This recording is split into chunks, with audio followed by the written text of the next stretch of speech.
I have a pad on my desk with a list of people. And my question is to myself, how can I serve that person today? And sometimes it's as little as an uplifting text message. Sometimes it's a reminder, don't forget that you have this meeting this afternoon. Sometimes it's let me send, my niece just started college. And so I sent a little care package to her this morning. My wife is 7 months pregnant and can eat all the carbs that she can get. So I ordered her a special sort of bread basket from the local bakery this morning. It doesn't matter. It's how can I give of myself that little extra thing today? And it can be tiny, because 365 tiny things a year really add up to the demonstration of love and respect.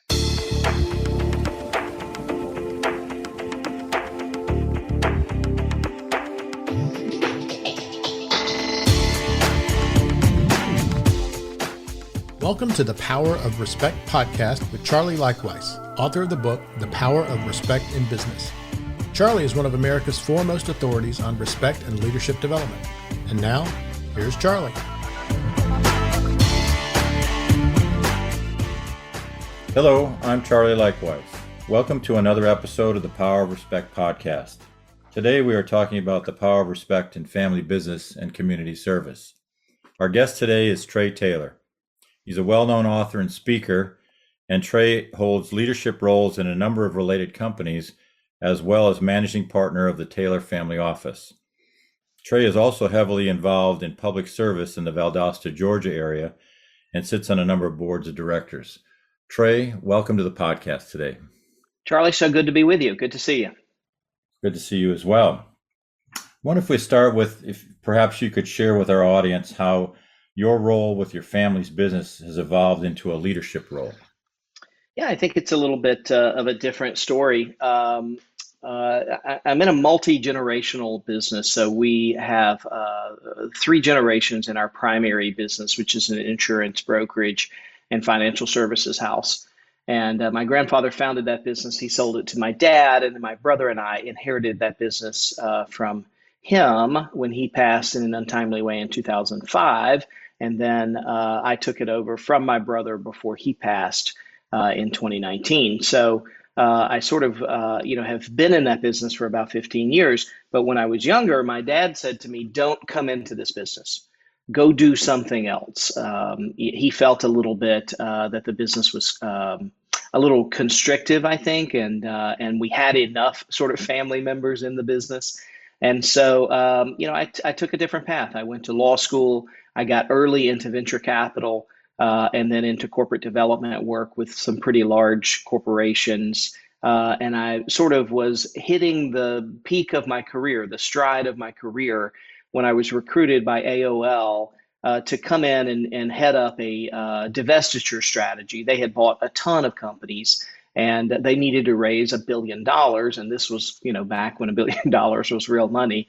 And so I had been hired to take that job. And then my dad passed away very unexpectedly. And our succession plan sort of didn't hold up, And so this business that I was never supposed to be in, didn't have any sort of affinity to, didn't have any knowledge about really. I ended up coming back and eventually becoming the CEO of that business, all within the space of 30 days. So my training in the business was virtually non-existent, except for what I had observed, secondhand for 30 something years, just watching the family run the business. Mm-hmm. Were there any other events prior to that involved engaging you or other generations in at least understanding the business, if not being directly involved in the business? No, I can't really say that there was, except that all the family worked in the business. So all 3 of my uncles, my dad, my brother, we had cousins, sort of everybody worked in the business. And there were times that I felt a little bit, not left out, but sort of outside the circle because I didn't understand, the challenges they were going through or the things they were having to navigate. But as a good narcissist, I guess I was more focused on, what was going on in my life and going through law school and, navigating the career choices after that and that sort of thing. And when I went in-house in the corporate world, I was fortunate enough to sort of always be the youngest guy in the room, but I was always in the room with the CEO. And so I was always able to sort of say, what is he doing? Can I decipher his activities, no matter who the CEO was? And what would I do in that situation and that sort of thing. So when I came back to run the business, I actually had a grounding that I wasn't aware of. And it was, let me do the things I've seen done well, and let me try to avoid the things that I've seen that I think are not done well. I think you bring up an extremely important leadership development process that a lot of people don't necessarily think about. When you're in the room with CEOs, especially at a young age, you may not necessarily you, but in general, people may feel, oh, maybe I don't belong here, maybe I can't keep up with their thinking. But yet, it's an important time, even without saying anything, to observe, as you've just suggested, and think about, as I hear the question put to them, how might I answer it in my mind, and then hear their answer. And over time, you may find that you indeed have the intuition and ability to follow those kinds of logic paths and decision making. Yeah, I think that's very much a part of it. I think that's something that we as CEOs and business owners today should think about a little more proactively, of putting people in the room, whether they provide immediate value or not, but putting younger people in the room so that they get that apprenticeship, they get that learning and teaching that comes from observing. I was famous for keeping scads of notes and questions. And I wouldn't pop up during the meeting and say, CEO, please answer this for me. And sometimes I wouldn't ask the CEO at all. I would just go to whoever the senior person was who would spend 10 minutes with me, and I would say, what did he mean when he did this or said this? Or why was this done this way and not this way? And I would always get sort of good conversation. You'd be amazed at how many older guys will go with a younger dude to the bar and answer a few questions like that. And so a lot of my tutelage, a lot of my sort of education came in an extremely informal manner where I just asked people questions. Yeah, no, I think that's a form of development, and also the other side of that coin, a form of respect that people show by asking the more experienced person questions that they can trust, and that the more experienced person is willing and able to share that knowledge and mentor, if you will, to some extent, even if they don't realize they're doing that, by answering those questions. And many times in organizations, everyone's so busy or concerned about not making a mistake, those communications, those relationships don't actually form. Yeah, I think you're exactly right about that. And I think it's, again, that we don't take a proactive approach. It's an awfully hard thing to insist that someone with no knowledge, no confidence, no sense of place or role shoulder the entire responsibility for their own mentorship. That's not their job. It's our job. And I think we should be more proactive in doing it. Right. So with that in mind, looking forward, I don't know what the generations look like going forward in your family relative to your business. First of all, are there generations coming forward that might be involved in the business going forward? Yes, there are. So I have two children with one on the way, and my brother had two children as well. We have also a few cousins that are becoming of the age to make a decision as to whether this is a good path for them or not. To your point earlier, one of the things that I thought was missing in the transition of one generation to another was sort of an educational path. And so as we form the family office, one of the things that we do is we have some sort of training and mentorship models around bringing that fourth generation into an awareness of who we are, what it means to be who we are, what responsibilities we have, what obligations we have, and then eventually talking about what resources we have as well. Yeah, and I think that's a very important point, because even though future generations aren't always going to be involved directly in the business, at some point in time, they may be owners or part owners of the business. And if the legacy is to continue, those folks knowing who, as you say, who you are, and what you're about, will enhance the ability for that legacy to likely go forward. That's exactly my thinking. Yes. But the fingers crossed that will be the case. That's great. That's great. It's a great lesson for our audience as well. On your one of your websites, you said you're dedicated to, as you say, quote, service as a way of life. And I'm sure that obviously applies to the community, but it also applies to the business and the people you work with and your customers.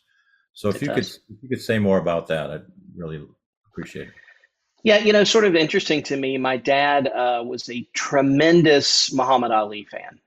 And growing up in the place that he did, the Deep South, at a time that he did, which was sort of Vietnam and pre-Vietnam, it wasn't a very popular choice amongst his friends to be a fan of Muhammad Ali, if you can sort of see what I'm saying there. But he was, and he was because he listened to him. And I heard my dad thousands of times quote Muhammad Ali in various situations, but the one I heard the most was, Ali said, "Service to others is the rent you pay for the room here on earth." And that's sort of, just something that's so ingrained in us that we do those kinds of things. So from a community standpoint, we don't do philanthropy just as a dollar dump. We very rarely will give sizable sums to an organization where we don't take some sort of leadership oversight role, usually on the board of directors or something of that nature. We try to be extremely focused and fair with our time in doing that. But providing that service is part of the definition of what it means to be a member of the Taylor family. Secondly, every day when I woke up, and Charlie, I did it just before we were able to get together. I have a pad on my desk with a list of people, and my question is to myself, how can I serve that person today? And sometimes it's as little as an uplifting text message. Sometimes it's a reminder, don't forget that you have this meeting this afternoon. Sometimes it's let me send, my niece just started college, and so I sent a little care package to her this morning. My wife is 7 months pregnant and can eat all the carbs that she can get. So I ordered her a special sort of bread basket from the local bakery this morning. It doesn't matter. It's how can I give of myself that little extra thing today? And it can be tiny, because 365 tiny things a year really add up to the demonstration of love and respect. No, absolutely. It's a consistent element. It's a sustainable process, if you will. Yeah. By the way, congratulations on your expectation coming up here. A bit of a bonus baby for us. We definitely thought we were finished. I have a 12-year-old and a 10-year-old. And when we walked into the OBGYN's office, he said, "What are you doing here?" And I said, "I'm wondering the same thing." So I appreciate that, but we're quite excited about it. Oh, great. That's terrific. So, as we go a little bit deeper into the service was way of life, I think it's related to also on the website what you called, in quotes, BE or B and then attitudes. And so it's a series of attitudes listed there. And if you could, again, talk about some of the most important ones to you on there. I mean, they're all important and they're all appropriate, but perhaps there's something on there that you take to heart even more than others. Yeah, about 10 years ago, I decided that I didn't want to run the legacy organization that I had sort of inherited and then continued to run. There were some people in the organization who were not bad people, but we were not on the same journey. I didn't like the way they treated my customers. I didn't like the way they treated my organization. I didn't like the way they treated each other. And so I sat back, and it took the better part of a year to sit back and sort of say, what are the real defining values that other people would see in us, that I can recognize in us, some of which we get right, and some of which we really try but don't seem to nail all the time. And I came up with a big list, and then I chatted with a few people about it, and eventually I turned that into our value statements, which we call the Beatitudes. We do so because there's a root notion there of the faith that we share. Jesus in the Sermon on the Mount gave a very famous passage called the Beatitudes, and there's a play on words there as well, because I recognize that nobody lives 100% of their values perfectly at all times. I wanted it to be aspirational, and I wanted these values to prompt behaviors, but I wanted those behaviors to be ingrained in an identity, a being, a sense of being. And so we came out with the B attitudes, and each of those is phrased as an instruction: be truthful, be client focused, be intrepid, be abundance minded, be fun loving and determined. I can go through all of them. And then there is a bit of a paragraph underneath that says, this is what it looks like when we perform this. And this is why we believe that this is the key. In other words, I wanted it to be absolutely crystal clear for somebody reading those without me standing over their shoulder saying, this is what it means and this is what it means. We took those Beatitudes and we ritualized them. So every Monday, I will get an email from someone in the organization who's been assigned that Beatitude of the week. And they will say, this Beatitude of the week is be truthful. And they'll repeat the paragraph. And then they will make observations about how they've seen someone else in the organization live that value. It isn't a time for opinion. It isn't a time for pontification and say, truth is no, it's not that. It is a very focused exercise in saying, I saw Trey be truthful in a difficult situation. This is how it worked, and this is the impression it made on me. We do that, 52 weeks a year. 13 goes into 52 4 times. So we repeat the entire cycle 4 times a year. We've been doing that for almost 10 years now, and we've yet to run out of good examples. It's a very good thing. It also has the side benefit of helping us figure out, are the team members on board with us? Do they hold these beliefs clearly or not? It says something if you go through 6 or 8 months and someone's name is never brought up as an exemplar of one of the Beatitudes. Not that we move to sort of sever ties just because of that, but it is a bit of a hint that, hey, maybe we should look to see if this person's on the same journey. Yeah, no, I think that's a great story and a great example. I think that it's so important for us to understand in our own ways, and you gave an example in the way of you and your company, behavioral reminders, I'll call them. Behavioral reminders that say to ourselves, in spite of the fact that we're in an environment that's fast moving, potentially stressful, well, not potentially, frequently stressful, and that we're all on an emotional scale at some point or time during that process, it's important to have some form of a reminder of behavior that helps us prevent the environment from swallowing us whole and spitting us out in a negative way, as I'll say. I think that's a great way to put it, for sure. The way we think about it is you just have to check in with your higher self at some regular interval. And we decided, maybe it was right or wrong, we decided to do that on a weekly basis. And it goes beautifully. Charlie, I haven't written one of those in probably 3 years. My team does that completely on their own, automatically. I show up to the same meetings that they show up, and they say, hey, let's review the Beatitude of the week. It's be truthful. I keep coming back to that one because that's this week's. It's an automatic process that is just ingrained in the culture. And the better work you can do on the culture, the more you will see it in the behaviors of your people. Culture is so important to understand, and it's actually personal in many regards, from company to company, certainly from person to person. It's interesting because the word respect, which is really part of the title of this podcast, as well as a book that I wrote, is for me that behavioral reminder. So when I think, if I'm listening to people and I begin to not like what they're saying or disagree in my mind with what they're saying, if I can say in the next nanosecond in my mind, which is not always, how can I respect this person? It causes me to pause going up the emotional scale to frustration or anger or other ineffective leadership mechanisms that don't work. And then I become ineffective to help them. And my role is to help them. It's a great point.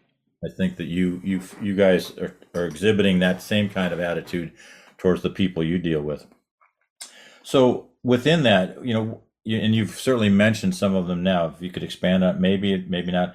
What are some of the most important takeaways about respect and leadership that you've learned during your career? I think you learn best when you don't get it right. And up front, it was not about respect for me. It was about results. And it was it was a very common thought that I would have, that I don't care about this person's feelings until after they've achieved the results I need them to achieve.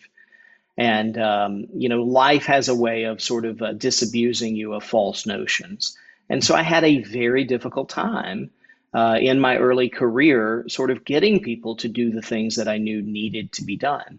And as cliche, or as bumper stickery as it might be today, respect was at the core of that. People knew that I did not respect their opinions or their work or their assertions or something of that nature, or them as a person. I just wanted to use them to get to a result. And they knew that. And so they would give me only as much as they had to give me, but not more.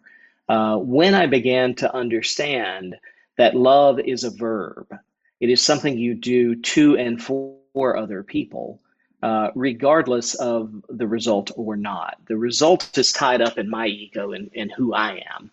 But when I can move past that, when I can get to that field beyond sort of fault and blame and responsibility, to see the people that I'm working with, then my results are naturally manifested and very often superior. The best choice I ever made in running my business was to stop running my business and to put the people in charge who knew the business, had a passion for it, had incentives to do very well in it, and step away and become more of a facilitator and a coach and a true CEO. And that's when our business really got on fire and has grown, tremendously because of that. But that choice doesn't exist if I don't make the respect choice first. No, that's true. And one of the hallmarks of your realizations is the communication process you use with other people then. And, the communication strategies to get across the point of how you believe things should be, what you've learned, and being legitimate about that to people. And, hey, this is what I've learned. And I want everybody to learn this as well in their own way. So with respect to communication, what kind of communication strategies do you think were perhaps the most successful for you? The most successful thing that we've ever done as far as that goes is to quit telling people and start asking them. And so again, about 10 or 12 years ago, I started a goal setting process that is very different from what I see other organizations do. I get hired to implement this in other organizations today. But we sit down with every member of the company in late December and early January. We produce a gorgeous booklet that we call the Goal Setting Guide. We break out, the things that we think are important for people to achieve in categories, and then we ask them, "What will you achieve in this year?" So we're a sales organization. Of course, we will have sales and income goals. Of course, we will. But we are also business people. So how will you become a better person in business this year?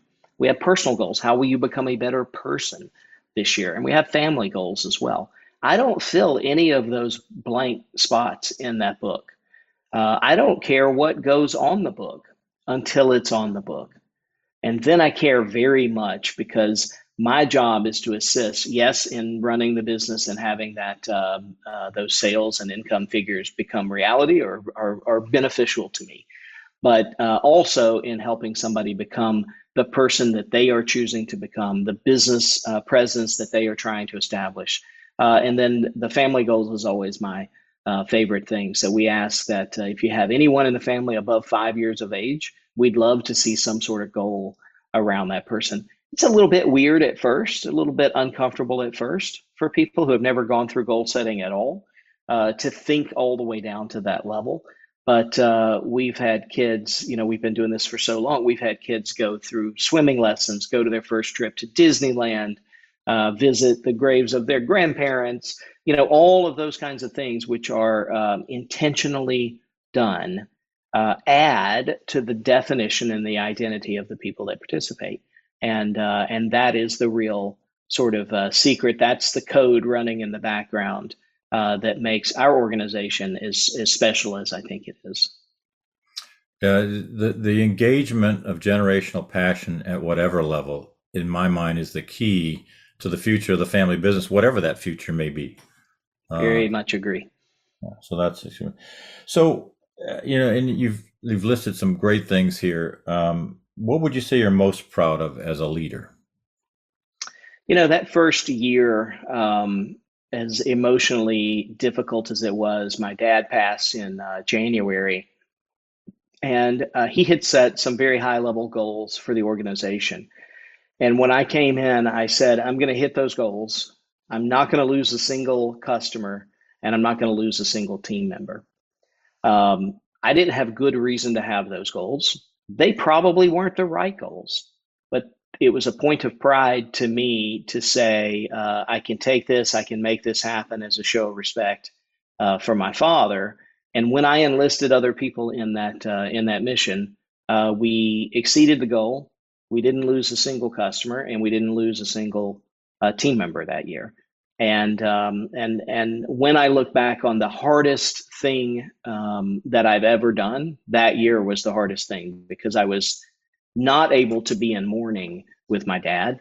I was in the business trying to learn it from a sort of subject matter expertise side of things. And I was in the business of learning how to be a CEO at the same time. That is not a prescription that I recommend anyone else try at home. Wow. It was the hardest year of my life, but at the end of it, it was something I could look back on and say, I'm proud that I literally left everything I had on the field to achieve those results, which I didn't achieve. My team achieved those results because they were enlisted in the mission. Mm-hmm, mm-hmm. Well, relatedly, I'm sure a lot of people have influenced you in your career. Who would you say in leadership was the most influential to you in your career? My great mentor who passed in mid 2019 was Ron Willingham. Ron wrote a book in the 80s called Integrity Selling. And Ron had a course of integrity selling that over 2.5 million people worldwide went through. I took the course, thought it was fabulous, and reached out to Ron, and we became fast friends. He was a wonderful mentor. He passed when I think he was 84, 85. We spent tons of time together in person and on the phone every single day. And Ron taught me more about the human side of leadership than I knew was possible. If I had known it was possible, I would have been seeking it, but I didn't know it was possible. And so he did so much for me as far as that goes. I've spoken also about my dad. My dad just showed me that not everybody operates with the integrity that we may choose, but we can choose our integrity. And that was when I was finally placed into a situation where that mattered, it mattered way more than I ever thought it would. And then I'm famous for talking about my 7th grade pre-algebra teacher, Madeline Brownlee, who taught me that great leaders are different than just good leaders. And great leaders precept gifts in us that others haven't seen and we haven't seen, and evoke those gifts out of us to become part of our identity. You often get asked the question, if you could go back in time or if you could have dinner with 3 people, living or dead, those would be the people I'd have at the table for sure. Oh, that's terrific. Those kinds of influences would benefit any of us for sure. Yeah. For sure. So relative to all you've learned and all you've done, if you're speaking to up and coming leaders, what would you give them as advice? Yeah, I think I would tell them to get in the room. Make sure that you're fighting for your spot at the table. Don't think that being at the table means that you deserve to be at the table. You have to earn your right to have an opinion. You earn your right to have an opinion by doing the work. And the work is the hard thing that you're putting off today. It isn't the thing that you get paid to do. It's the hard thing that punches you through to the next level. I speak to student groups a lot about this because somewhere in the world, the translation has been lost. And the work is done for you in a lot of different ways. And so I think it's very important to define what the work should be and how you should be doing it. But your presence in the work is what gives you dignity and it's what gives you authority, and it's what gives you the right to be present when decisions are made.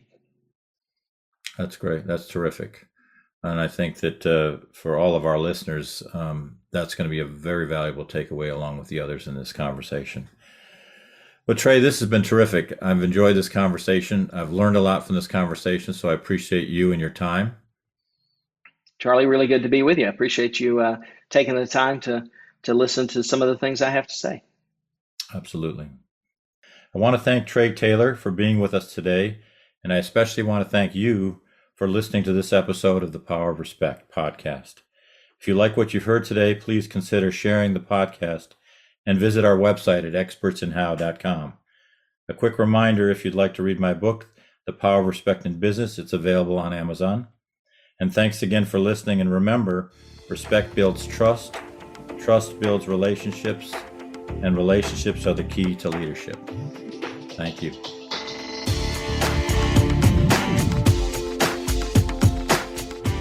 This has been the Power of Respect podcast with Charlie Leichtweis, author of the book, The Power of Respect in Business. To listen to more episodes and to learn about Charlie's leadership development programs, visit his website, expertsinhow.com.